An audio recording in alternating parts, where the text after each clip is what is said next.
اطہر کاظمی صاحب یہ ایک مذاق نہیں بن گیا. I mean, we're talking about the presidency. We're talking about the highest. مطلب پارلیمان کیا ہے, 2 houses ہیں اور president parliament ہے. And look what is going on. یہ کیسے ہو رہا ہے ہمیں ابھی بھی پتہ نہیں ہے. کیا ہوا, کیسے ہوا, کیا واقعی وکٹ کی دونوں طرف کھیلا جا رہا ہے, کیا واقعی پولیٹیکل پوائنٹ سکورنگ ہے, یا واقعی ان کے آرڈرز وائلیٹ کیے گئے ہیں, جن کے اوپر الزام لگایا خدمات واپس کی, وہ بھی خط لکھ رہے ہیں کہ جناب انکوائری کرائیں.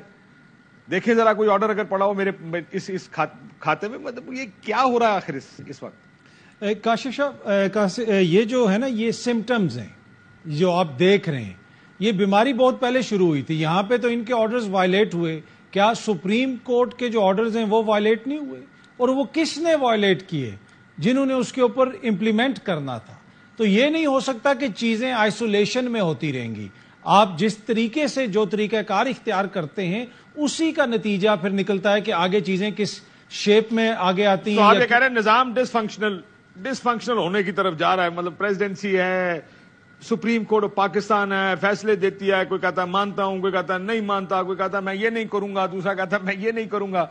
آگے پرائم منسٹر آرڈر دے گا, اس کو بھی کوئی اٹھ کے کہے گا جناب نہیں مانتے اس آرڈر کو. سو ہم ایک اس فیز کی طرف جا رہے ہیں جو فیز کسی کے حق میں نہیں ہے, جو اس ملک کے لیے ٹھیک نہیں ہے. میرے خیال میں ہم اس فیز میں داخل ہو چکے ہیں, اور اب یہ آخری مرحلہ ہے کہ جہاں پہ ابھی ہم اس کو روک سکتے ہیں.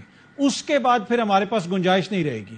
یہ بات صرف پریزیڈنسی یا سپریم کورٹ تک نہیں ہے. آپ نے دیکھا کہ جس طریقے سے نگراں حکومت بنائی گئی کہ 6 مہینے بعد پتا چلا کہ جی ایک صوبے کی نگراں حکومت تو غیر جانبداری نہیں ہے. تو سسٹم کے اندر یہ ساری ضربیں لگائی گئیں اور اب سسٹم بلیڈ کر رہا ہے. یہ پورا نظام بلیڈ کر رہا ہے. ہم نے یہ بلیڈنگ روکنی ہے, یا پھر آخری جو اس کی کوئی شے رہ گئی ہے اس کو ہم نے کاٹ دینا ہے. تو یہ بڑا سوچ سمجھ کے ہمیں فیصلے کرنے پڑیں گے. اور پھر جس قسم کی قانون سازی ہوئی, اب اس میں ایشو یہ ہے کہ یہ سارے زخم, یہ ساری چوٹیں انہوں نے لگائی ہیں جو خود کو جمہوری ڈاکٹر کہتے ہیں, جنہوں نے بیمار جمہوریت کا علاج کرنا تھا, جو کہتے تھے کہ جناب 3 سال سے جمہوریت بیمار ہے, ہمیں آنے دو, ہم اس کا علاج کریں گے. انہوں نے آ کے اس کا جو حل کیا ہے وہ اب پوری قوم کے سامنے ہے. جس طرح کی قانون سازی ہوئی جہاں پہ صدر مملکت کا حکم نہیں مانا گیا, وہاں پہ یہ بحث بھی تو ہے نا کہ یہ جو 2 قوانین ہیں ان پہ کتنی بحث ہوئی, ان میں کون سی ایسی چیزیں ہیں جو عوام کے حق میں ہیں یا عوام کے کہیں پہ حقوق کو وہ فرنج تو نہیں کرتی, اس کے اوپر بھی کوئی بحث نہیں. پیپلز پارٹی کہہ رہی ہے کہ ہم نے اس کے حق میں ووٹ نہیں ڈالا. بھائی کیا آپ نے اس کی مخالفت میں ووٹ ڈالا؟ تحریک انصاف والے کہہ رہے ہیں کہ جی ہم واک آؤٹ کر گئے, آپ نے اس کی نہیں. پیپلز پارٹی نے کب کہا کہ ہم نے اس کی حمایت میں ووٹ نہیں ڈالا؟ کل میں کنڈی صاحب سے بات کیا تو انہوں نے کہا ہاں جی ہم نے ووٹ دیے. نہیں, وہ پارٹی نے ووٹ دیا, پر میں ذاتی حیثیت میں اس سے اختلاف کرتا ہوں. نہیں, وہ شائلہ رضا صاحبہ آج کہہ رہی تھی کہ پیپلز پارٹی ان قوانین میں بہت ساری ایسی چیزیں ہیں جن سے وہ ایگری نہیں کرتے, اور ہر چیز کے اوپر ہم نے ووٹ نہیں ڈالا. کچھ لوگ ہمارے وہاں پہ موجود نہیں تھے. تو وہ یہ کہہ رہے ہیں. اور کون سی دنیا میں ہو رہا ہے یہ کون سے پارلیمان کی بات کر رہے ہیں, یا کیا ہم کوئی ڈیفرنٹ پارلیمنٹس کی بات کر رہے ہیں؟ یہ وہی پارلیمنٹ ہے جس میں کھڑے ہو کے رضا ربانی صاحب نے کیا کچھ کہا اس قوانین کے حوالے سے. دیگر دوست بھی دیکھیں, انڈیویجول لوگوں کی ریزرویشن ضرور سامنے آئی ہیں جی, لیکن اسی پارلیمنٹ میں کھڑے ہو کے شہری رحمان صاحبہ نے بھی کہا تھا کہ وہ پاس کریں سر, بعد میں دیکھ لیں گے. جی, وہی سیشن تھا نا. یہ اسی طرح ہے نا کہ جو آپ کو مشترکہ مفادات کونسل کی میٹنگ کے بعد جو ہوئی صورتحال کے کنڈی صاحب کہہ رہے ہیں کہ مراد علی شاہ صاحب کو وہاں پہ جانا نہیں چاہیے تھا, کیا وہاں پہ کاشف عباسی صاحب نے بھیجا تھا ان کو؟ تو یہ وہ تضادات ہیں جو کھل کے سامنے آ رہے ہیں, لیکن بنیادی طور پہ عوام کے شعور کی توہین کرنے کی کوشش کی جا رہی ہے. اس میں سے اگر کسی بھی چیز پہ ان کو اختلاف ہوتا تو یقین کیجئے وہ چیز کبھی بھی نہیں ہو سکتی. اس وقت عامر ضیاء صاحب, میں یہ سوچ رہا ہوں کہ پولیٹیکل پارٹیز میں سب سے زیادہ خوش کون ہوگا؟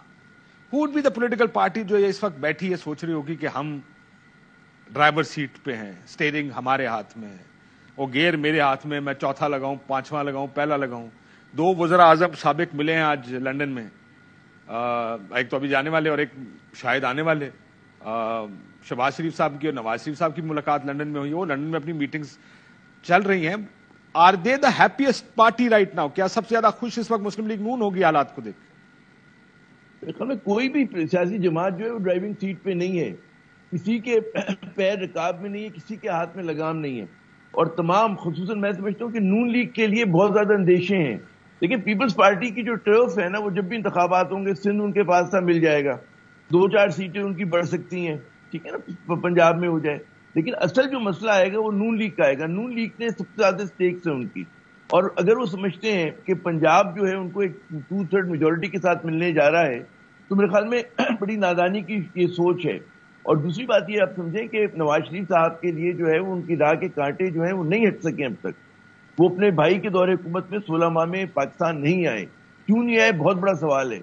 کس چیز پہ ان کو عدم اعتماد ہے؟ لوگ کہیں گے جی ان کو سپریم کورٹ کے اوپر عدم اعتماد تھا میرے خیال میں، لیکن جو ان کے کنسرنز ہیں اس سے کہیں زیادہ گریو ہیں.